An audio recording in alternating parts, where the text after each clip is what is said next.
గంటల తరబడి నేను ఇచ్చిన 15 పాయింట్లు డిస్కస్ చేసి ఒప్పుకున్నప్పటికీ మీరందరూ ప్రార్థించమని మరొకసారి కోరుతున్నాను. ఎందుకంటే ఇప్పుడు మన తెలుగు రాష్ట్రాల్లో, మన దేశంలో చూడండి, ఈ విషయంలో నేను ఇప్పుడు వాషింగ్టన్ డీసీలో దాదాపు 40-45 రోజులుగా ఉన్నాను.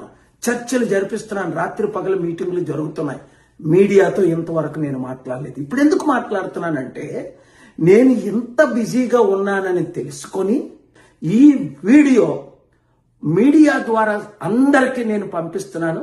యుద్ధం ఆగేటట్టు ప్రార్థించండి, శాంతి వచ్చేటట్టు ప్రార్థించండి, ప్రపంచ 3వ యుద్ధం రాకూడదని ప్రార్థించండి. ఎందుకంటే ఇలాంటి పెద్ద యుద్ధం నేను ఎప్పుడు చూడలేదు. ఇది మాత్రం కేవలం దేవుని ద్వారా, ప్రజలందరూ మీరు ప్రార్థించిన ద్వారా ఆగుతుంది. ఈ వీడియో ప్రతి ఒక్కరికి షేర్ చేయండి, ప్రార్థించండి. God bless you. Thank you very much.